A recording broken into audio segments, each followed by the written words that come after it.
Jessica suddenly shoots up with a puzzled look on her face. "Who did you call earlier?" she asks. "Some old lady named Gretel." I ask, not seeing a reason she would ask me that. "What was the last name?"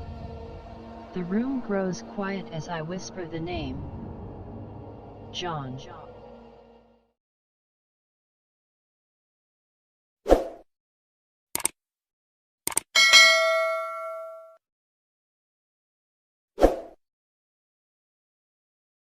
But the man said Gretel wasn't home. Danielle asks, trying to reassure us. I run back downstairs without answering anyone who asks me where I'm going. A few seconds later, I enter the room holding the phone book I had earlier. I flip through the pages until I find the J.S. John, Jillian. John, Gregory. John, Gretel. I skim my finger over the page until I find her address. Here. Let's go to this address and see what's going on, I announce to the group. But, Rachel stammers. "I'll be there," Paul says with a wink. After moments of uncertainty, we all agree.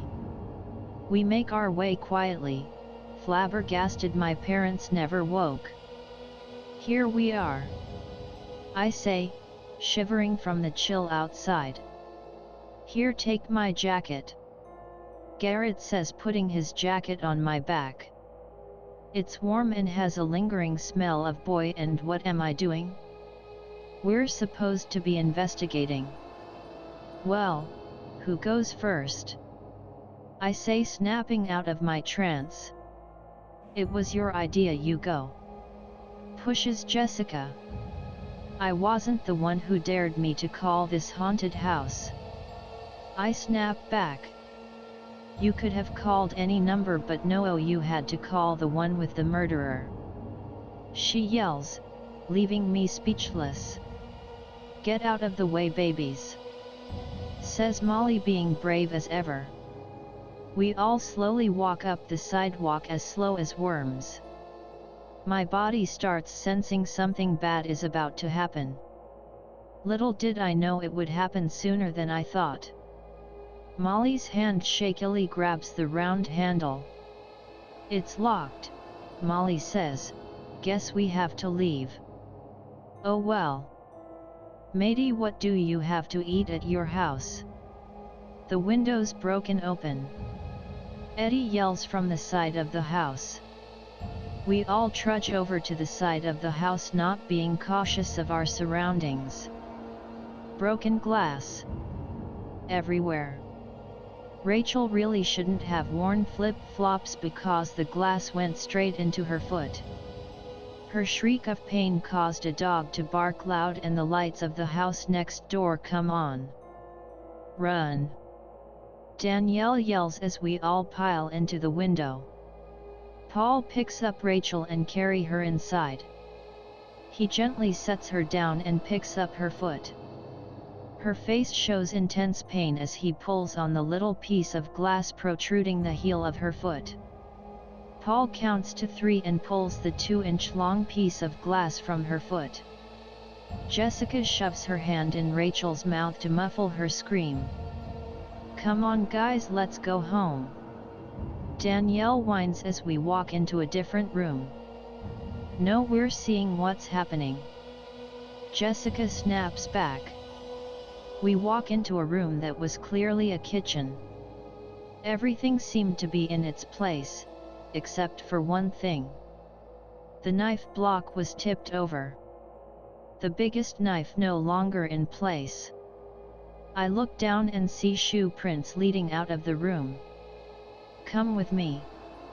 The group follows me, looking around the area carefully to not get harmed by anything. My eyes wander over the footprints until they lead to a flight of stairs leading to the basement. Basement. It clicked. I look back on all my friends and realize they all understand what I do. "Don't do it," Garrett whispers to me. I have to. I got us in this mess by calling and getting creepy calls. I start to step down the stairs when they suddenly squeak. I jump in fright and look back to see Eddie and Molly laughing. I stomp my way down the stairs to prove how brave I am. Everyone decides to follow except Paul and Rachel, who stay back to nurse her foot. I step onto the cold, hard, concrete floor. My hands search the wall for a light switch. I finally find the little lever and switch it up. The lights turn a weird shade of blue and start to flicker. The buzzing fills my ears to the point that I want to freak out.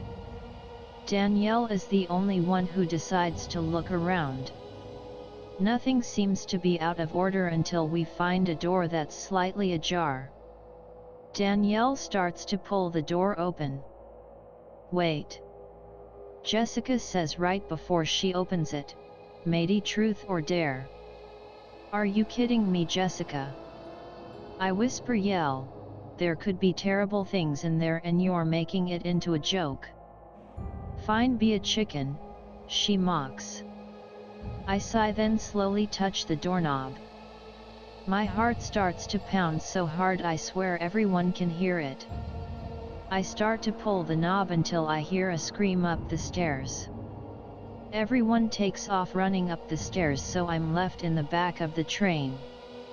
The group in front of me crowds around something. I wiggle my tiny body between theirs. My knees go weak and I fall to the floor. In front of me lies Rachel and Paul. Fingers interlocked. Bodies slashed. My eyes start to tear up as I see what happened to some of my closest friends, completely lifeless. The sight also makes me want to throw up due to the grim sight in front of me. I look at Rachel's stomach that was abnormally bleeding heavily. I pulled up her shirt to reveal the words, "So the games begin." We all just stand there. We say nothing. We just stare. Our friends were no longer occupying the bodies. Lifeless.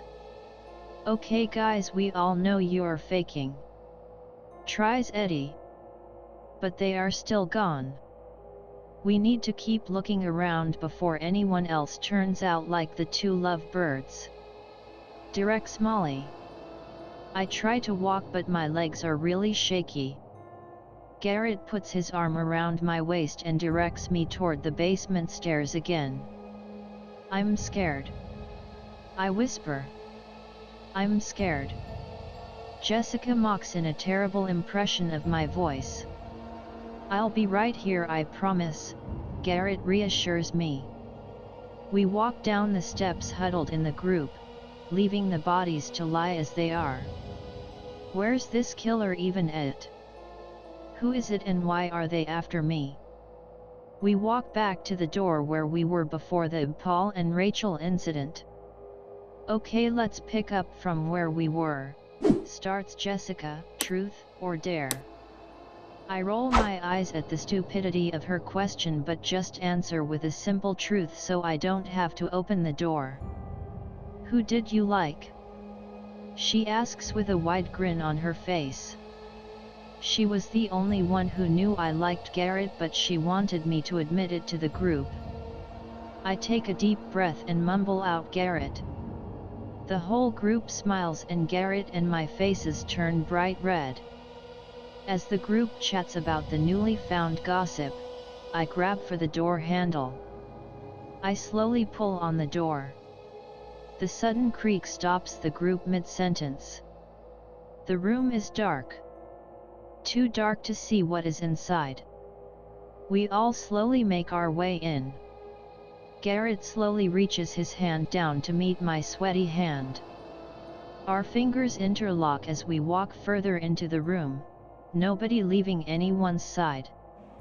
Look for a light switch, I say quietly, even though I don't know why. Found it, announces Danielle as she pulls the cord from the ceiling. Right as they turn on, she lets out a blood-curtailing scream. Knife in her chest.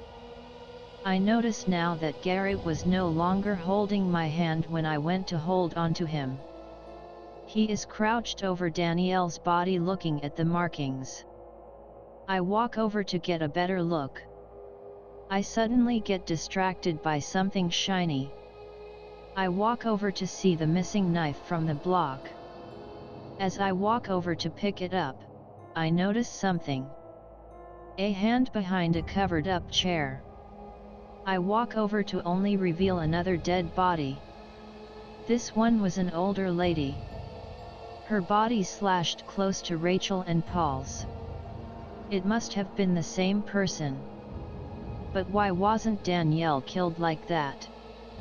My mind flowed with questions that distracted me from our current predicament. "Madi, what are you doing?" asked Eddie with a tear in his eye. "Body," I managed to stutter out. The whole group walks over to look at her body as I move over to Danielle's body. A stab right in the heart. The knife was gone. How could the killer have gotten past us when we went to see Paul and Rachel, then sneak out of this room? It must have been Gretel. Jessica realizes, you know, the one who came through to us on the Ouija board. Probably. Now let's get out of here, I'm getting the creeps. Molly says. Wait, are we just leaving all the bodies lying around? I ask, feeling chills in my body. Do you want to pick then? Asks Eddie. Well, no. I stutter out. Good, let's go. Garrett now joins in with the group. I walk out of the room, examining the room more as I walk to the stairs. I see a washer and dryer. Nothing out of the ordinary. Where do we go next? Asks Molly. Well, weren't there stairs leading up to another level? Eddie asks. Let's go check them out. Garrett says intently. I really think we need to go. I whisper as Jessica nods in agreement. Madi, we have to find this killer. Garrett says, shaking me. Fine. I say innocently. I still don't think we need to be here. Jessica whispers. Shut up, we're fine. Garrett snaps back. We were now walking up to the top level of the house. All of the old stairs squeak every time we step on them. They're so steep I almost fall. What do we do now? I ask, looking around at all of the doors up here. All of the doors are closed. We decide to split up. Garrett and I, Jessica and Eddie, and Molly by herself. She came up with the groups herself. Garrett and I take the closest room. A beautiful master bedroom. Jessica and Eddie take an old bathroom. Molly decides to go into a young child's room. Wait, Jessica says, what are we looking for? The killer. Garrett whispers. But if we find the killer, won't he kill us? Molly asks. Garrett throws her one of his pocket knives. He pulls out another as Eddie pulls out his. Then we all walk into our rooms. The room we go into is a beautiful beige. The bed was made perfectly. Not one crease. I walk over to touch the bed as Garrett searches the room. It's so beautiful. I whisper, admiring the style of the room. Garrett gives me a look that says keep looking. I look around the room. There's no way the killer could be hiding here. I jump at the sound of my phone ringing. Mom. Dad. I'm so sorry we went to the ICU. The voice of the killer taunts. Come find me. Wait till you see who's next. Right as he says next, a terrible scream followed by running footsteps sound outside the door. I open the door to see Molly trip down the steep stairs and fall to her death, killer right behind her. "Let's get him!" Eddie yells, running down the steps, about to attack the man. Right as he jumps to get on him, the killer turns around and holds the knife out, stabbing Eddie in the stomach. Deep red blood seeps out of Eddie's mouth as he falls to the floor in pain. The killer turns from the suffering bodies to us. Then, he walks away. I look down the steps to see Eddie taking his last breath. Molly's body was twisted in a weird way, neck obviously broken. The game of survival begins.